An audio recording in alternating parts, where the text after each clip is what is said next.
ito at may kaugnayan po sa ating inawit tungkol po sa ating pananampalataya at pagsunod sa ating Panginoon. Ito ating mensahe po ay patungkol po sa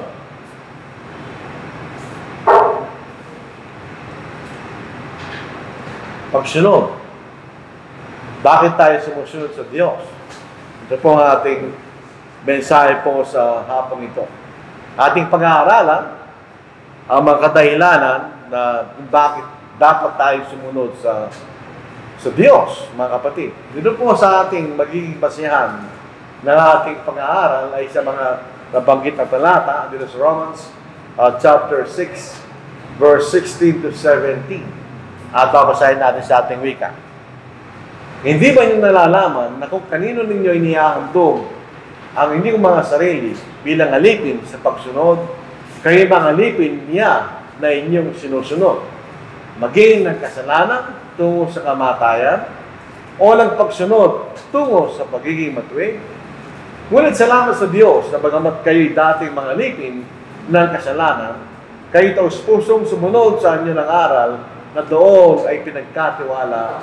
Kaya ito po isang talata, mga kapatid, na sinasabi sa atin, kung sino ang ating sinusunod kanya, doon tayo alipin.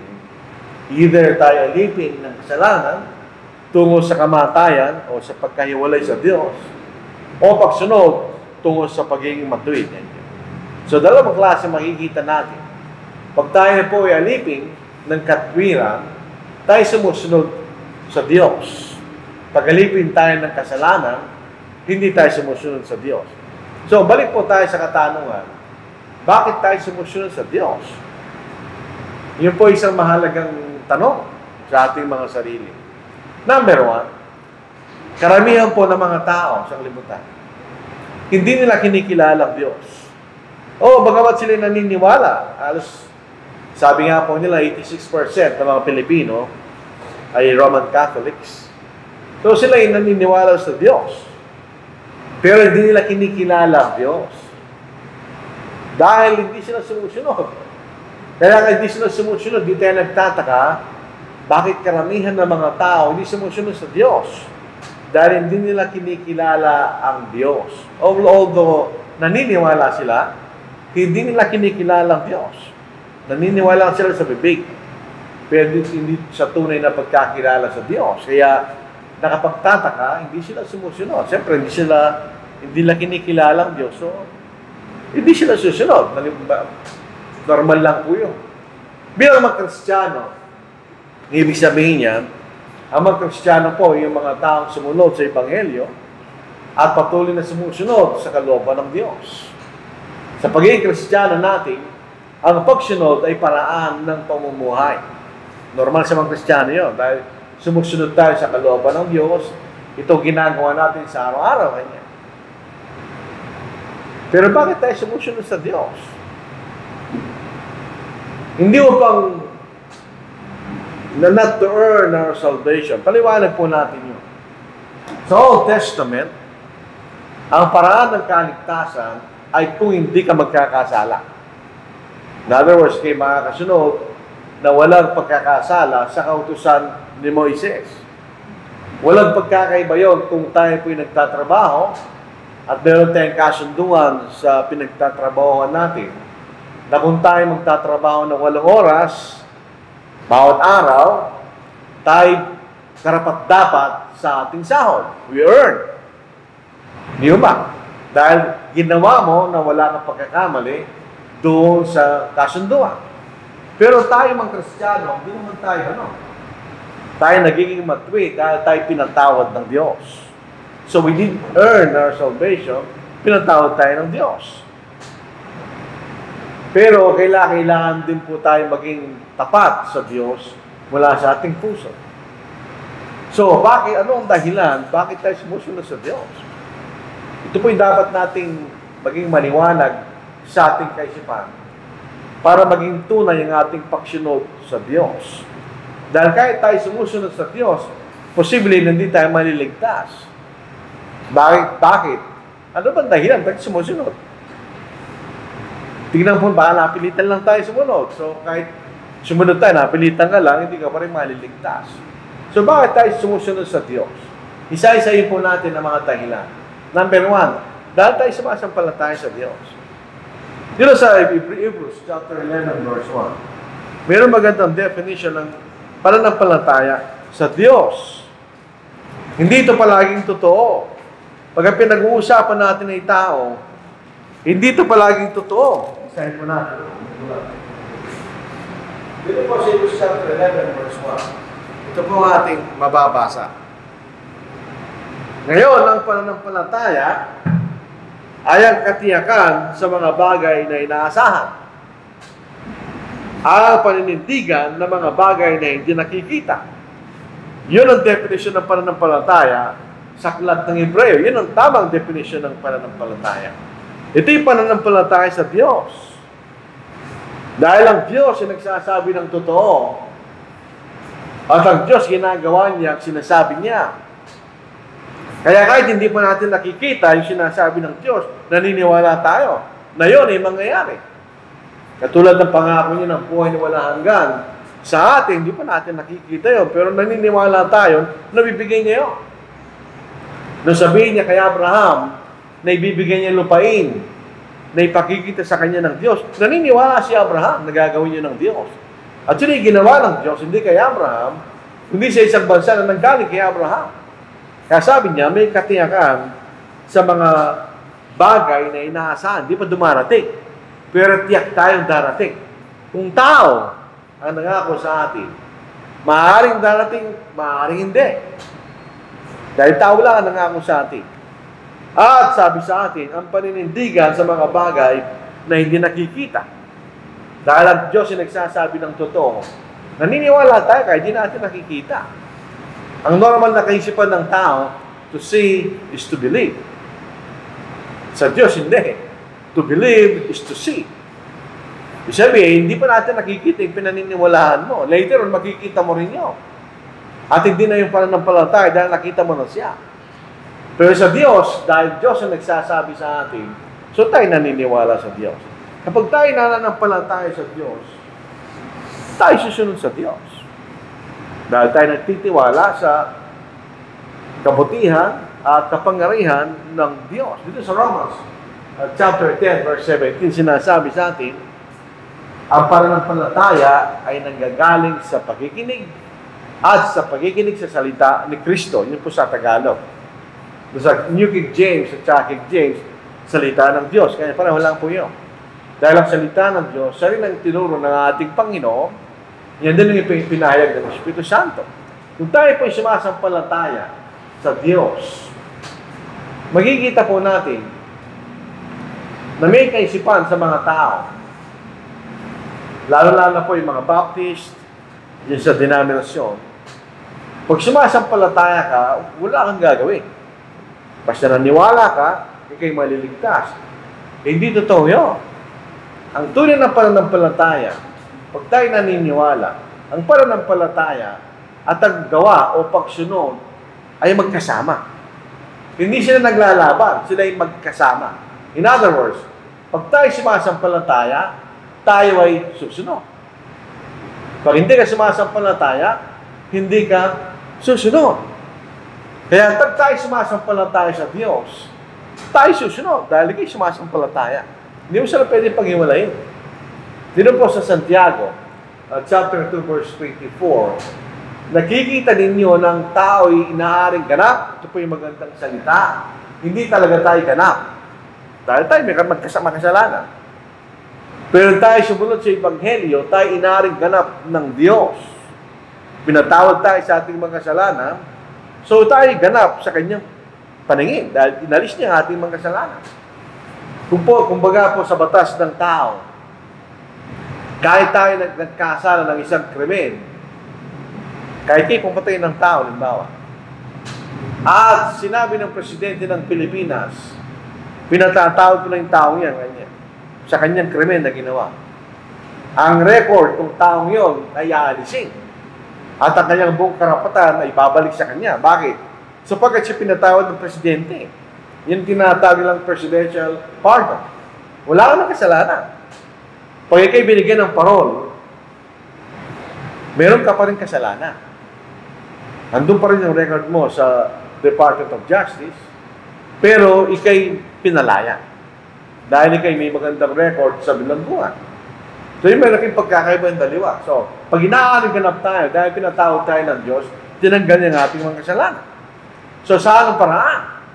Sa pamamagitan ng manggawa at hindi sa pamamagitan ng pananampalataya lamang. Pag tayo naniniwala lamang na hindi tayo sumusunod, hindi ka maliligtas.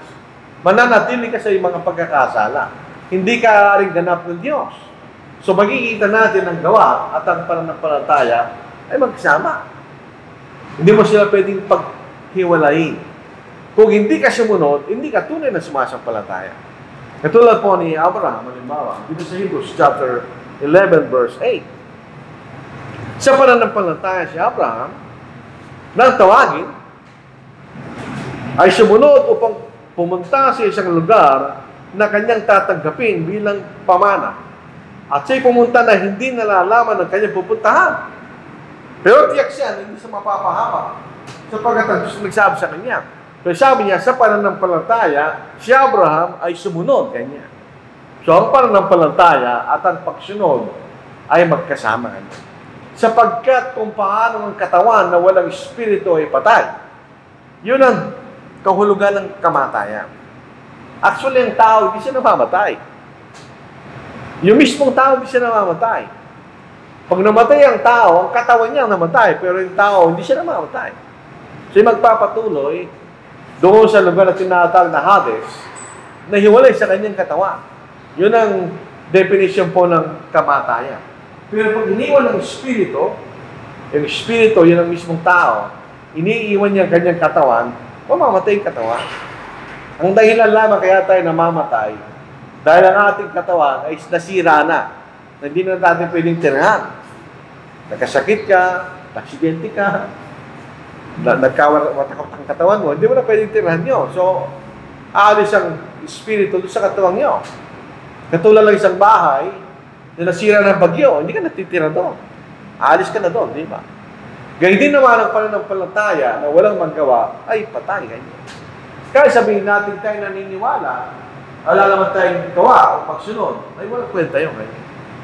Sabi nga po sa bahagi ito ng Santiago, ipapakita ko sa aking gawa ang aking pananampalataya kanya. So, ang pananampalataya nakikita sa ating gawa, sa ating pagsunod, sa ating sinasampalatayanan. Kaya, isang dahilan, bakit tayo sumusunod, ay dahil tayo sumasampalataya. Pag tayo sumasampalataya sa Diyos, ay may kasamang pagsunod yun. Hindi siya pwede pag-iwalay. Pangalawang dahilan, dahil pinili natin sumunod. So, dito sa larangan po ng pananampalataya at kaligtasan, walang persahan dito. Hindi tayo pinipwersa ng Diyos.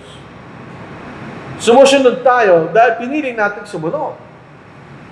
Dito po sa Joshua, chapter 24, verse 15. Nung si Joshua po ay malapit nang mamatay, ito ang kanyang sinabi sa bansang Israel. Pinapili sila ni Joshua o ni Joshua kung sino ang kailangang paglilingkuran. Basahin po na sa Joshua, chapter 24, verse 15. Ngayon, kung ayaw ninyong maglingkod sa Panginoon, ay piliin ninyo sa araw na ito kung sino inyong paglilingkuran. In other words, kung ayaw niyo maglingkod sa Panginoon kanya, piliin niyo kung sino paglilingkuran niyo. Sinong Diyos ang paglilingkuran niyo kanya? Pinapili sila ni Joshua. Kung ang mga Diyos na pinaglilingkuran ng inyong mga ninuno sa kabila ng ilog kanya, sa lupain ng Egypto, o mga Diyos na mga Moreo na ang lupain nila ay inyong tinitirahan kanya. Sino pipili niyo paglilingkuran kung ayaw niyo maglingkod sa Diyos? Ang sabi ni Joshua, ngunit sa ganang akin at sa aking sangbahayan, kami ay maglilingkod sa Panginoon. Ganyan. So dito makikita natin, si Joshua at ang sangbahayan niya ay naglilingkod sa Diyos dahil pinili nang maglingkod sa Diyos. Hindi sila pinilit ng sino man. Hindi sila pinilit ng Diyos. Kundi sila mismo pinili nila sumunod. Ganyan. So, isang dahilan bakit tayo sumusunod, dahil pinili natin sumunod sa Diyos.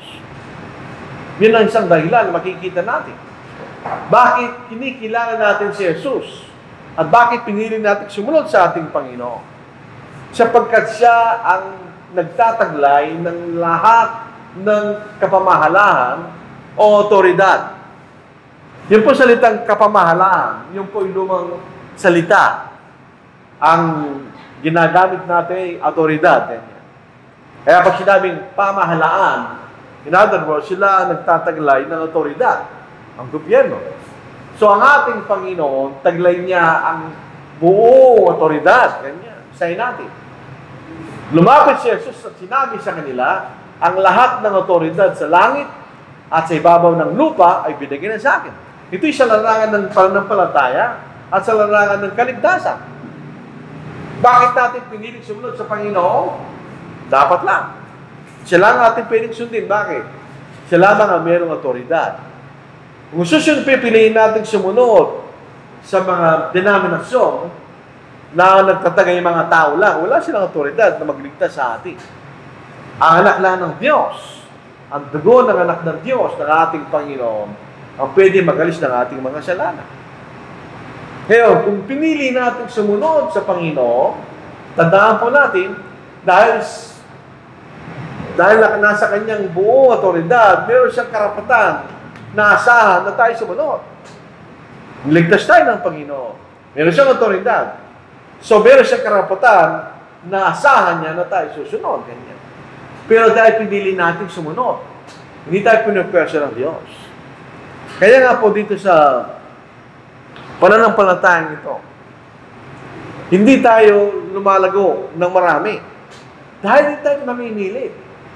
Ipinapangaral lang natin ang katotohanan at kung pipiliin mo na sumunod, nasa sa iyo. Kung ayaw mo sumunod, nasa sa iyo. Pero sasagutin mo yan sa huling araw. Dahil sa Romans chapter 14, tayo magbibigay sulit sa Diyos. Sa pamagitan ng ating Panginoon. Hindi tayo pinupwersa ng Diyos. Tinuturuan tayo ng Diyos. Para alam natin kung ano ang ating gagawin. Kung pipiliin natin sumunod sa Diyos. Sa Matthew chapter 28 verse 20. At turuan sila. Hindi sila pilitin niyo sila. Sa ibang mga relihiyon, kaya sila nagkakaisa dahil pinipilit lang sila. Tinatakot sila. Hindi natin tinatakot ang sino ba? Sinasabi lang natin kung ano yung totoo. At turuan sila sundin ng lahat ng mga bagay na iniutos ko sa inyo. At narito ako'y kasama niyong palagi hanggang sa katapusan ng panahon. So isang dahilan ba't tayo sumusunod sa Diyos dahil pinili natin sumunod sa Diyos. Ang tao ay nilalang ng Diyos na katulad niya. Yung mga aso, wala silang free will. Wala silang karapatang pumili. Kung sino ang mag-aalaga sa kanila, wala silang magagawa. Pero ang Diyos, katulad natin, meron siyang kalayang piliin niya kung anong gusto niyang gawin. Kasi nasa Psalm 116, verse 15. Hindi 115 pala, verse 1. Ito makikita natin. Dito po sa awit na ito, kinukwestiyon ng mga bansa kung nasaan ang Diyos ng bansang Israel. Wala silang nakikitang Diyos-Diyosan eh. Ito ang sabi, sagot. Huwag sa amin, O Panginoon, huwag sa amin, kundi sa inyong pangalan ay bigay ang karangalan. Dahil sa iyong tapat na pag-ibig at dahil sa iyong katapatan. Bakit sasabihin ng mga bansa, nasaan ngayon ang kailang Diyos? Wala silang Diyos-Diyosan eh. Katulad natin, wala tayong nakikitang rebulto sa harap. So, nasaan ang Diyos natin? Ang aming Diyos ay nasa mga langit. Kanyang ginagawa ang anumang kanyang kagustuhan. Gayon din ang tao. Katulad natin ng Diyos. Ginagawa natin ang ating kagustuhan. So, kung gusto natin sumunod, susunod ka. Kung ayaw mo sumunod, nasa sa iyo. Pero tandaan po natin, sa lahat ng mga bagay na pinipili natin gawin, ay mayroong gantimpala o may kaparusahan. Pero sa sumusunod tayo, dahil pinili natin sumunod sa Diyos. Pangatlo, dahil tayo lingkod ng Diyos, ng ating Panginoon.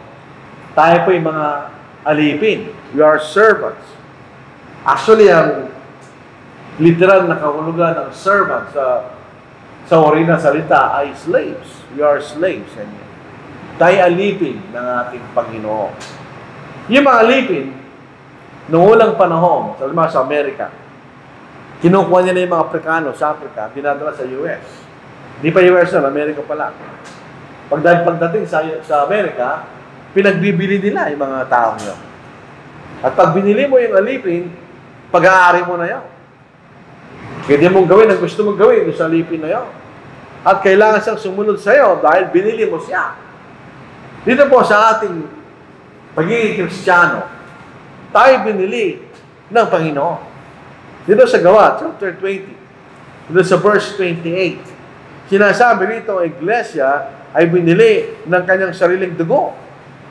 Ang iglesia ng Diyos. Kaya itong talatang ito ay nagpapatunay na si Kristo ay Diyos. Basahin natin. Palagi ko, hindi babasahin ito ng mga grupo ng pananampalataya na hindi naniniwala na si Jesus ay Diyos. Basahin po natin. Ingatan ninyo yung sarili at ang buong kawang, sa kanila inilagay kayo ng Espiritu Santo na mga tagapangasiwa upang pangalagaan ninyo ang iglesia ng Diyos kanya na binili niya ng kanyang sariling dugo. Kung tayo po ay mga estudyante, nag-aaral tayo sa eskwela, naintindihan natin yan. Ang pangalan dito ay Diyos. Pero meron siyang pronoun na sinasabi, kanyang dugo. Kaninong dugo yan? Sa Diyos na nagkatawang tao, di ba?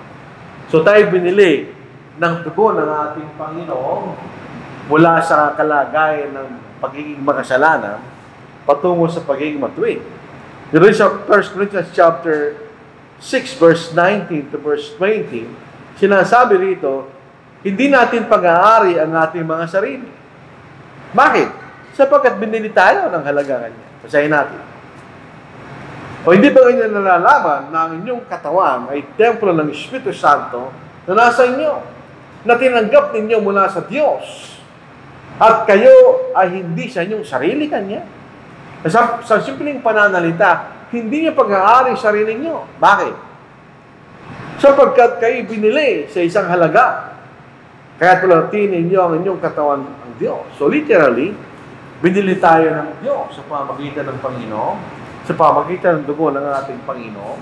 So tayo mga alipin ng Diyos. Siyempre, kung alipin ka, anong gagawin mo?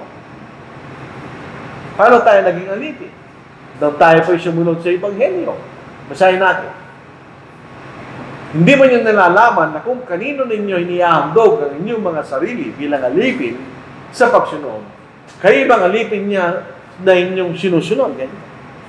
Maging sa kasalanan tungo sa kamatayan o pagkahiwalay sa Diyos, o lang pagsunod tungo sa pagiging matuwid. Ngunit salamat sa Diyos na bagamat kay dating mga alipin ng kasalanan, kayo taus-pusong sumunod sa inyo ng aral na doon ay pinagkatiwala sa inyo. Alam niyo, maganda ito sa dito, kayo taus-pusong sumunod. Hindi kayo na persong sumunod, kayo taus-pusong sumunod. Pagkatapos na mapalaya kayo sa kasalanan, ay naging maalipin kayo sa paggawa ng mabuti.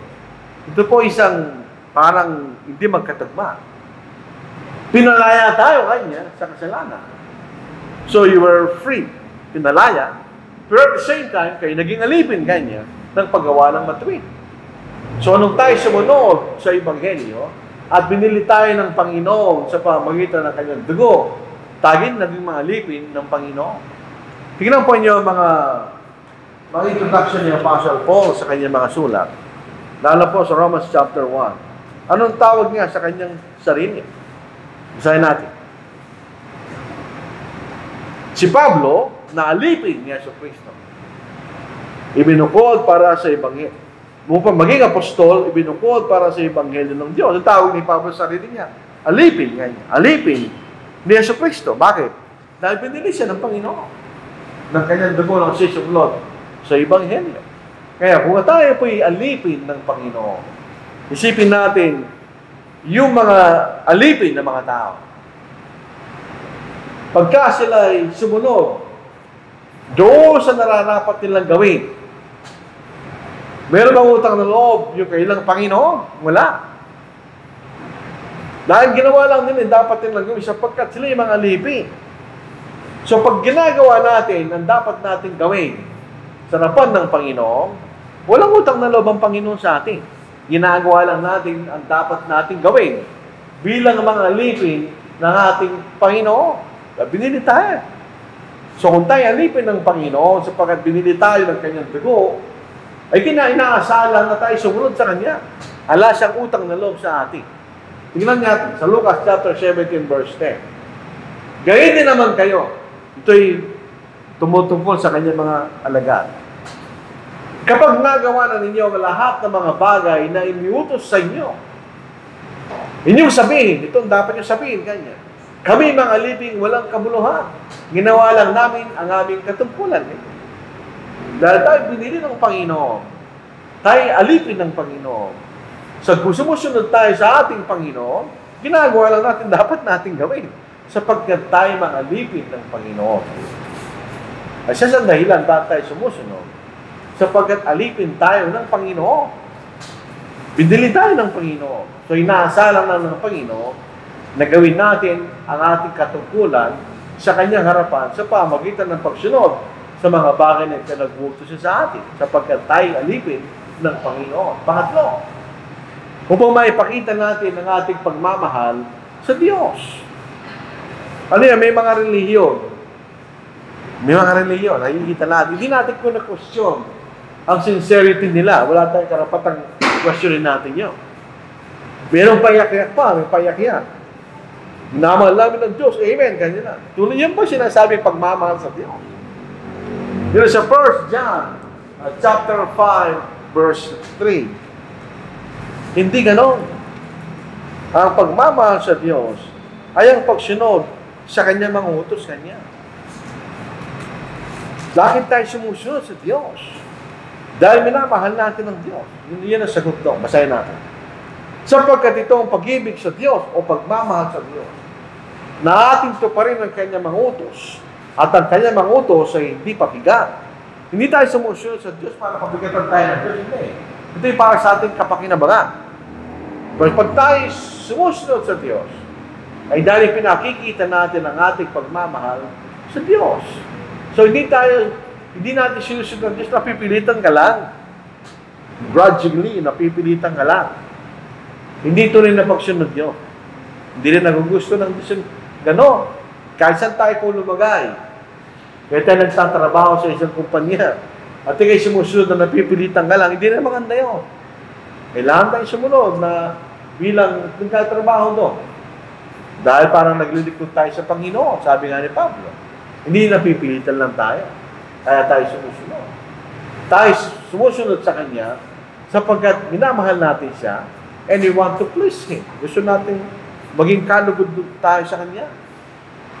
Kaya tayo sumusunod. Ganyan. Ito sa John 14 verse 16. Ito po ay isang pangungusap na kondisyonal.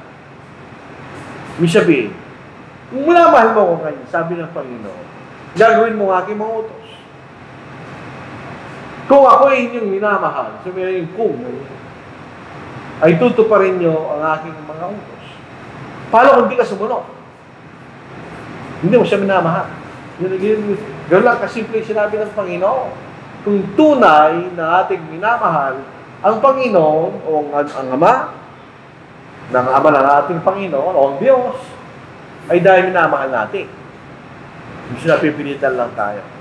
Kaya pupunta tayo dito, hindi tayo napipilitan. Gusto natin prayin ng Diyos. Ipakita natin ang ating pagmamahal sa Kanya sa pamagitan ng ating pagsunod sa kanyang mga bagay na pinag-uutos na sa atin. Dito na dapat natin bigyan pansin sa ating kaisipan. Gusto natin pumunta rito dahil minamahal natin ang Diyos. Walang pagkakaiba yan. Sa isang babae at sa isang lalaki, nagpagka sila yung boyfriend at girlfriend. Bakit? Gusto makita ng lalaki yung babae. Dahil mahal niya yung babae. Gusto rin makita ng babae yung lalaki. Bakit? Dahil mahal niya yung lalaki. Hindi ba? Ngayon din ang ating makikita sa ating pagmamahal sa Diyos. Panglima, dahil natatakot tayo sa Diyos. Tignan po natin, bakit hindi tayo matatakot sa Diyos? Dito sa awit, 19. Itong awit na ito ay sinasabi sa atin ang kapangyarihan ng Diyos. Gaano kagaling ang Diyos. Pag nakikita natin ang isang bagay, katulad nitong table na ito, at nagagandahan tayo sa kanyang pagkagawa, ipinakikita rito kagalingan ng gumawa.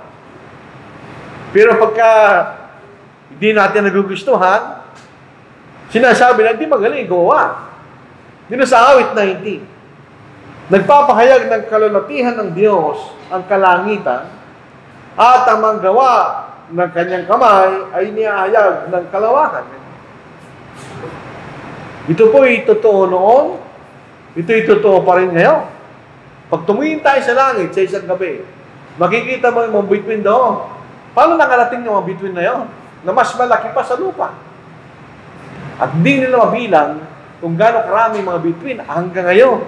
At hindi nila mabibilang. So anong klaseng kapangyarihan mayroon ng Diyos? Tuloy natin. Sa araw-araw ay nagsasalita at gabi-gabi nagpapayag ng kaalaman. Hindi naman nagsasalita yung kalangitan, hindi nagsasalita yung mga bituin, hindi nagsasalita yung araw. Pero nagsasalita sila. Anong sinasabi nila? Kung gaano kagaling ang gawa. Wala tayong narinig, sabi sa ikatlo, walang pananalita o mga salita man. Ang kailang tinig ay hindi narinig. Pero bakit sila nagsasalita? Ngunit lumalaganap sa buong lupa ang kailang tinig at ang kailang mga salita hanggang sa dulo ng daigdig. Sa kanila ay naglalagay siya ng tolda para sa araw na dumarating na gaya ng kasintang lalaki na papalabas sa kanyang silid at nagagalak gaya ng malakas na tao na tumatakbo sa takbuhan. Ang kanyang pagsikat ay mula sa dulo ng mga langit at sa mga dulo niyon ay ang kanyang pagligid at walang bagay nagkublin ng kanyang irid. In other words, araw-araw nangyayari yun. Walang kasbali, araw nangyayari yun. Lumalabas ang araw at siya'y lumulubog. Sino gumawa nun? Ang Diyos. Gano'ng kapangyarihan? Magapangyarihan. Kaya dapat tayong matakot sa Diyos. Dito sa Ecclesiastes, ano po? Ito ang sumulat po rito ay si Solomon nung siya'y may edad na at nakita na niya ang lahat ng mga bagay, ang karanasan niya sa kanyang buhay bilang isang makapangyarihang hari. Siya naging mayaman, siya naging makapangyarihan, siya naging tanyag, etc. Pero ang sabi niya, lahat ay walang kabuluhan, walang kabuluhan. Paano tayo magkakaroon ng kabuluhan? Dito sa Ecclesiastes 12 verse 13. Ito ang wakas ng bagay, lahat ay narinig. So, lahat ay narinig kanya. Nakita na natin ang bawat bahagi ng buhay. Ano ang mahalaga? Matakot ka sa Diyos. Fear God. At sundin mo ang kanyang mangutos sapagkat ito ang buong katungkulan ng tao. Ang takot sa Diyos, parehong takot literally dahil sa kanyang kapangyarihan at dahil sa ating reverence o paggalang sa Diyos. So hindi lang tayo natatakot literally dahil sa kanyang kapangyarihan. Dahil nakikita rin natin ang kanyang kabutihan, ang kanyang kapangyarihan, so mayroon tayong paggalang sa Diyos. Kaya tayo sumusunod sa Kanya. At alam natin ang kapungutan ng Diyos. Mayroong pananampalataya, yung mga saksi ni Jehovah. Hindi sila naniniwala ng Diyos ay may kapungutan. Hindi raw siya magpaparusa. Pag namatay ka, mawawala ka lang. So hindi ka pahirapan ng Diyos. Hindi totoo yun. May kapungutan ng Diyos. Sayin natin. Huwag kayong padaya sa mga salitang walang katuturan. Huwag tayong maniwala sa hindi katotohanan, in other words. Sapagkat dahil sa mga bagay na ito, dumarating ang galit ng Diyos sa mga anak ng pagsuway. Doon po sa English, ano po? Hindi galit. The wrath of God. Alam po natin ang wrath ay galit na galit. Ibig sabihin. Hebrews 10 verse 31. Kung di tayo maligtas, ano naghihintay sa atin? Isang kakilakilabot na bagay ang mahulog sa mga kamay ng Diyos na buhay. Hindi katulad ng mga Diyos-Diyosan, walang magagawa sa ating mga yun. Pero ang Diyos natin ay Diyos na buhay. So pag hindi tayo sumunod, at hindi tayo natakot sa Diyos, yun ang naghihintay siya, kakilakilabot kayo. Kakilakilabot. Nakakatakot. Ayaw nating pagbayaran yung penalty sa hindi pagsunod sa Ebanghelyo. Ako po, nagbabayad ako ng bills, buwan-buwan. Bakit tayo nagbabayad sa oras? Para hindi tayo magbayad ng penalty. Sa tubig, pag ikay lumampas doon sa deadline, magbabayad ka ng 10% ng bill mo, may malaking bill mo. Ano magbabayad ka sa oras? Para hindi mo maranasan yung penalty. Pag hindi tayo natakot sa Diyos, at sa kayong dahilan, hindi tayo sumunod, merong penalty yun na haharapin mo. Hindi lang 10% ang bill mo. Hindi lang yun. Sa 2 Thessalonians chapter 1, verse 8 and 9, ano ang mangyayari sa atin? Na nasa nagliliyab na apoy, hindi natin alam kung anong lasing apoy yun. Dahil wala namang physical na apoy, sa isang spiritual na lugar. In other words, ang impyerno, hindi sa physical na lugar. Sa isang spiritual na lugar. Anong klaseng apoy yun? Hindi natin alam. Pero meron tayong idea sa lupa kung ano yung apoy. Gano'n kasakit dahil kay matalsikan lang ng apoy. At na magbibigay ng parusa o penalty sa mga hindi kumikilala sa Diyos. Sa hindi natatakot sa Diyos, hindi nila kilalang Diyos. Dahil hindi nila kilalang Diyos, hindi sila sumusunod. At sa mga hindi sumusunod sa Ebanghelyo ng ating Panginoon Yesus, ang mga ito'y tatanggap ng kaparusang walang hanggang pagkapuksa at palalayasin sa harapan ng Panginoon at mula sa kalulatihan ng kanyang kalakasan. Yun ang penalty. Sa dahilan, bakit tayo sumusunod? Kilala natin ang Diyos, ang kanyang kapangyarihan, ang kanyang kaputihan, at ang kanyang kabaksikan. So, dalawa ang larawan ng Diyos. Sa mga sumusunod, siya'y masaya at mabuti. Sa mga hindi sumusunod, ay kabaksikan kanya. Okay, kaya tayo sumusunod dahil meron tayo takot sa Diyos. Panghuli, upang tayo maligtas, upang tayo patawarin ng Diyos sa ating mga pagkakasala, at makamtan natin ang kaligtasan sa langit. Dito po sa Hebrews chapter 5, verse 9. Sino ang maliligtas? Hindi sumusunod sa Panginoon. Pero ng Panginoon, ang ating pagsunod, ay may biyaya. Na hindi tayo alam ng Diyos, hindi tayo makasunod ng 100% sa kanyang pinag-uutos. Kaya may biyaya. Pinatatawag tayo pag tayo nagkasala. Pero kailangan pa rin tayo sumunod doon sa kanyang requirement para tayo magkaroon ng kaligtasan. So, Hebrews 5:9. At nang maging sakdal, siya ang pinagmulan ng walang hanggang kaligtasan ng lahat ng mga sumusunod sa Kanya. Gusto mo maligtas, kailangan tayo sumunod. Kung hindi pa tayo Kristiyano, kailangan tayo sumunod sa Ebanghelyo. Walang ibang paraan. Yung unang pangangaral po ng Ebanghelyo, sa Aklat na Magawa, sa 2 kabanata, pagkarang mapatunayan ni Apostol Pedro, kasama ng iba pang mga apostol, ng ating Panginoon, siya yung pinangakuan ni David na maging hari, at siya ang binhi na magliligtas sa atin. Ito ang sabi niya. Mabuti magsimula tayo sa verse 36. Ito ang konklusyon ng mga apostol sa kailang pangangaral. Sino si Jesus na pinako sa krus? Sino yun? Kaya dapat malaman ng may katiyakan ng buong sangbahayan ng Israel na ginawa siya ng Diyos na Panginoon at Kristo, itong si Jesus ninyo ipinako sa krus kanya. Dahil naniwala sila doon, itong kailan naging response. Na malig nila ito, nasaktan na kailang puso, at sinabi kay Pedro sa ibang mga apostol, mga kapatid, mga Ginoo, anong dapat namin gawin? Para sila patawarin. At sinabi sa kanilang Pedro, magsisi kayo at magpabautismo ang bawat isa sa inyo sa pangalan o sa otoridad ng Kristo upang mapatawad ang inyong mga kasalanan at tatanggapin ninyo ang kaloob ng Espiritu Santo sapagkat ang pangako ay para sa inyo at sa inyong mga anak at sa lahat na nasa malayo Bawat isa na tinatawag ng Panginoon, na tinatawag ng Panginoon natin Diyos sa Kanya. Sa iba pang maraming salita ay nagpatutungo siya at hindi mo sinasabi, iligtas ninyo ang inyong sarili mula sa baluktot na lahing ito. Kaya at ang mga tumanggap ng kanyang salita ay binautismohan at nadagdag ng araw na yon ang may 3,000 kaluluwa. Yun dapat natin gawin kung di pa tayo Kristiyano. Kailangan tayo sumunod sa Ebanghelyo ng ating Panginoon. Kung hindi tayo susunod, wala tayong kaligtasan. Paano kung Kristiyano na tayo?